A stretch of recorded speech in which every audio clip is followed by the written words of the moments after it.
चालाक कौआ और सोने का दाना। एक घने जंगल मोती नाम का एक चालाक कौआ रहता था। वो बहुत समझदार था, लेकिन एक बुरी आदत थी। वो लालची बहुत था। एक दिन उसे जंगल के रास्ते में एक चमचमाता सोने का दाना मिला।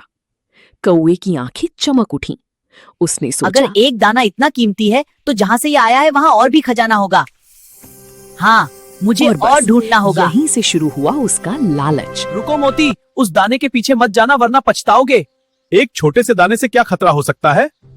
मोती, तुम नहीं समझ रहे हो, रुको। उसने तोते की बात, लेकिन उसे क्या पता था कि आगे उसका सामना किससे होने वाला है। वो उड़ती उड़ती जंगल की बीचों बीच एक पुरानी गुफा तक पहुंचा। गुफा के अंदर चमक ही चमक थी, सोने की हजारों दाने। मोती खुशी से पागल अब मैं हो गया। जंगल का सबसे अमीर पक्षी बन जाऊंगा। जैसे ही उसने दाने उठाने शुरू किए, धड़ाम, गुफा का दरवाजा बंद हो गया। मोती घबरा गया।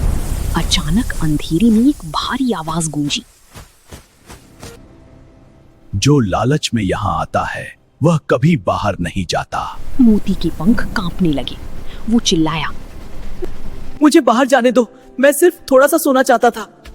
मुझे बाहर जाने दो, मैं सिर्फ थोड़ा सा सोना चाहता था। मुझे बाहर जाने दो, मैं सिर्फ थोड़ा सा सोना चाहता था। अब मोती समझ चुका था कि वो फंस चुका है, लेकिन क्या वो रोती हुई बोला, मुझे माफ कर दो। मुझे समझ आ गया कि लालच बुरी बला है। कुछ देर तक सन्नाटा रहा। फिर अचानक गुफा का जो अपनी दरवाजा गलती मान धीरे-धीरे लेता है, खुलने लगा।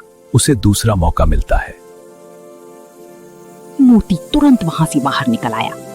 उस दिन के बाद उसने कभी लालच नहीं किया और जंगल के सभी पक्षियों को भी यही सीख देने लगा।